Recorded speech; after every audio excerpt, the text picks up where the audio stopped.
On this Good Friday, let us meditate on the 7 last words of Jesus from the cross. These 7 last words are like 7 diamonds. It has many facets, recalling the 7 last words of Christ. The 7 last words are traditionally part of a Good Friday service. As we reflect on Christ's sacrifice this Good Friday, the 7 last words give us powerful insight into his thoughts as took all the sins of mankind upon himself. What are the 7 last words of Christ? These 7 words that contain more than a single word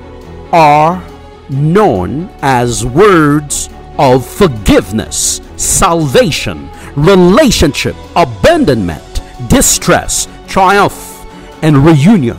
The first word, Father, forgive them, for they know not what they do. Through his trial, Jesus did not complain.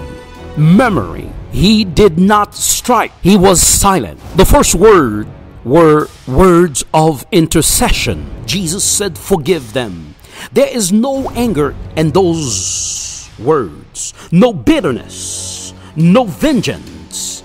My question is, are there people in your life to whom you need to offer forgiveness? Are there people from whom you need to seek forgiveness? Think about how forgiveness could free your heart and help you move forward. The second word, eternal life with God, received by believer. The magnitude of the gift of Jesus' death on the cross can be difficult to put into words. Darkness fell all over the land for 3 hours. This, my brothers and sisters, represented the terrifying judgment of God. In this darkness, Jesus cried, my God, why have you forsaken me? Matthew 27:46. The fifth word, I am thirsty. John 19:28. It is finished. With 3 simple words, Jesus changes the course of human history, declaring victory over sin and death. When have you felt triumphant?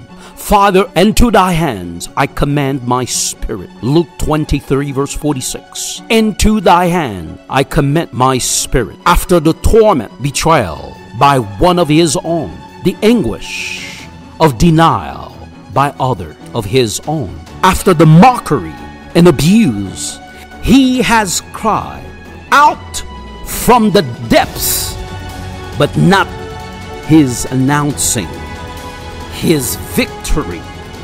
He moves into death, not defeated, but triumph. It is finished. Hallelujah. We can rejoice in the knowledge that we can have eternal life because of Christ's death and resurrection.